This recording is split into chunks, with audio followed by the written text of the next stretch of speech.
Smartphones, Amazon, social media, electric cars, fracking, nanotechnology, the sharing economy. None of these pies existed 2 decades ago. So why are we bitching? This is something we wanted to talk about, and Brodigan, you were passionate about this. Phil, have you been following Alexandria Cortez a whole lot? Yes, I have been very, very, very diligently trying to figure out what her middle names are. For the last 10 I haven't minutes. gotten quite anywhere else. That's about it. $3.65 an hour. Yes, I was about to say, can we multiply the hours by how much money have you spent on figuring this out? So in non-surprising news, according to her, America no longer has the upper middle class. She said there's no more middle class in the United States. She's given a couple of interviews lately, but this is actually something more specific where she refers to. She's trying to paint a mental picture. Yeah. She's taking the mantle from Bernie Sanders. You know he's pissed about that. She's going further left than he is, which is crazy. Yeah. Okay. Well, let's see the clip first where she talks about this. This like upper middle class is probably more moderate, but that upper middle class doesn't exist anymore in America. You know, their heyday was in the 90s when kids had like Furbies and like parents, you had like soccer moms with like 2 vans and stuff like. Furbies and 2 vans. Yeah. That's a dream. That's not America anymore.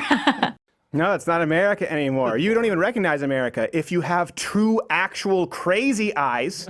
Yeah, look, this is... That's awesome. You know who's most upset about this is Bernie Sanders, because she's still more attractive than Bernie Sanders. It's true. He's like, socialism is an aging son of a bitch! I mean, can you imagine being him staking out that far left position saying there's no way anybody's going to top this? And boom. And he has to concede the territory. I'm a cisgender prick. The mantle is yours. He started it. But it's true though. This is how the left sees the world. Cortez. So when America right now actually looks like this.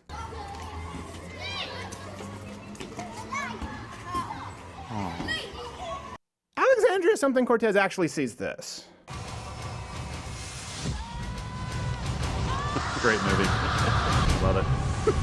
Guys, by the way, let's get into her specific claim. Okay, she talks about the 90s in the middle class, and now she talks about 2 vans and Furbies and like stuff.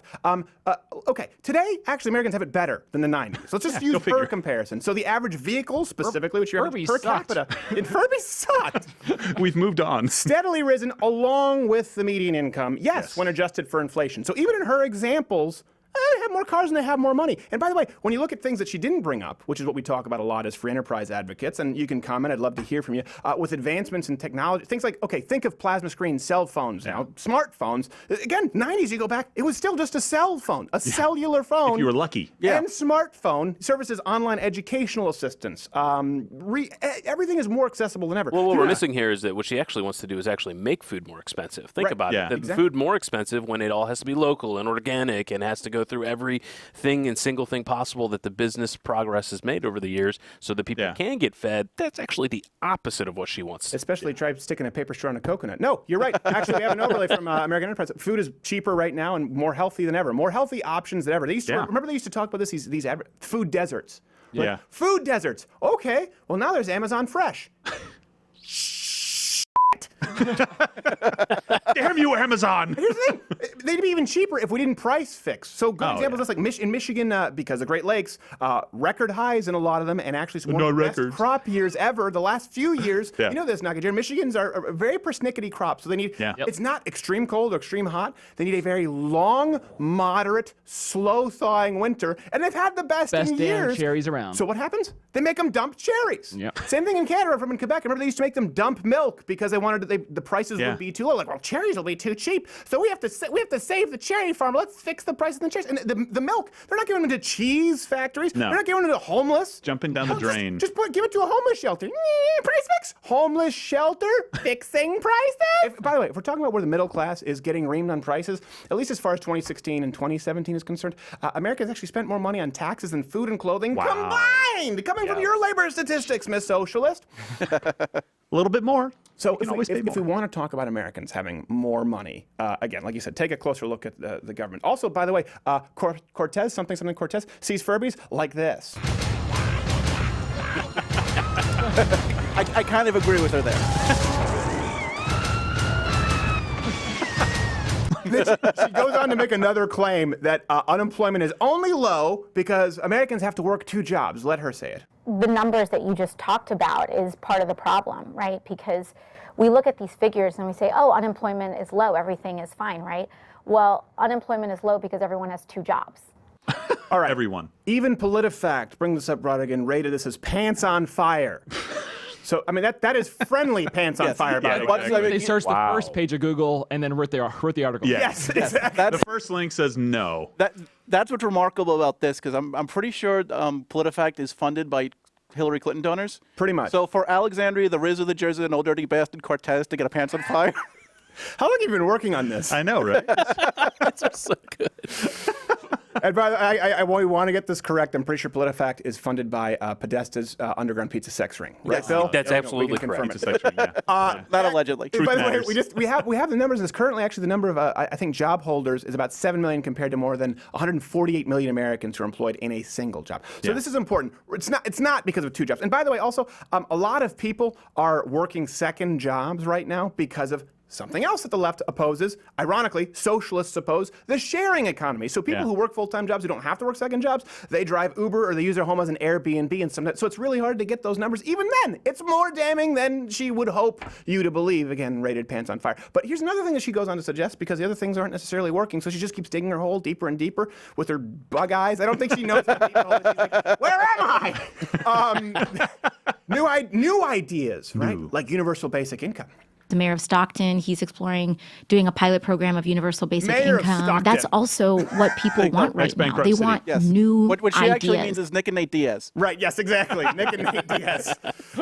Oh my gosh. Mayor of Stockton. She's like the mayor of Stockton, city commissioner of Toledo, Ohio. Toodly-doo. Happened in Flint. By the way, this is not a new idea. Universal basic income, it's been tried in places like Canada and Finland, and surprise, they're not continuing it. Yeah, it's not going on. And here's the thing, this is all based on the premise, and she repeats this a lot she repeats it as ad nauseum, just like Bernie Sanders did. It's predicated on the concept that inequality is a plaguing, gigantic, evil social injustice. And it's not. We need stronger champions, but I don't think that they see exactly how rising income inequality has resulted in a very stark political reality. We've talked about this. When people say about inequality, you say, well, what's wrong with inequality? Well, don't you think inequality is wrong? No. Well, and their brains explode. Let me explain to you. Inequality in and of itself is not a problem if everyone is doing better. People can have greater economic equality and actually be far worse off. See Venezuela. So let me kind of give you an example. Let's say there's a $10 pie, okay? There's a $10 pie. I own 50, you own 50, right? We're equal. There you go. You have perfect equality. Now, is that better than, let's say you go and grow that pie to $500 pie. So now I only have 20% of that pie, right? I still have 20 times what I had before, even though the inequality gap has widened significantly. Where am I better off? And most importantly, you have pie. Yes. More importantly, you have pie. This is why inequality cannot be a measurement in and of itself. We say this, it's nuanced. It doesn't exist in a vacuum. Inequality doesn't exist in a vacuum. Anytime you have somebody who creates goods or services that benefit the rest of society, that gap is going to widen. Kind of like anytime Wayne Gretzky went to go play for a hockey team, guess what? The gap between his scoring and the rest of the players, it was always wider than before Wayne Gretzky arrived on the team, but everybody else played better. Well, they were so off for Wayne Gretzky being on the team? Of course not. And this is why, because I know we had a lot of Bernie bros who sort of jumped to Donald Trump, and we have a lot of people who were formerly sort of socialists who got on board with the anti-SJW bandwagon. I want to hear where you guys are right now with this Cortez business, if maybe your eyes have been opened. Not quite as widely as hers, but you understand where I'm coming from. This shows this. Stanley Kubrick's eyes wide, very wide. Oh my God, they're so wide. Are you a pug? Oh, that's awesome. It's a fundamental worldview issue where people like Cortez, she always says, "Oh, I have a degree, and I have a degree." So no, she doesn't understand economics because not only can that pie grow, as we've talked about, but as conservatives we've talked about this, due to human ingenuity in a free enterprise system, we can bake more pies. To use her own words, it's not the 90s anymore. I can name you entirely new pies that have been created since. This is a good example. People are like, oh, you say you can create new pies. I don't know why that's a really silly argument, but that's the actual argument that she's making. She thinks it's a zero-sum game. Okay, what pies have been created, have been baked since the 90s that didn't exist? Smartphones, Amazon, social media, electric cars, fracking, nanotechnology, the sharing economy. None of these pies existed 2 decades ago. Or came from Venezuela. Or came from Venezuela. Or any socialist country for that matter. Finland. I'm pretty sure not much. No. Maybe something during those times. I have no idea. I can't verify that completely, but I'm pretty sure Finland's crappy. So why are we bitching? Oh, that's right, because Cortez sees the United States like this.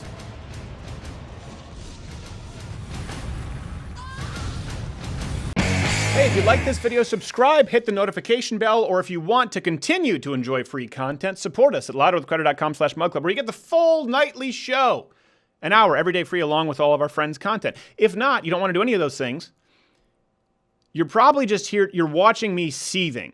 You came here to hate watch. That being said, the internet was created for people like you.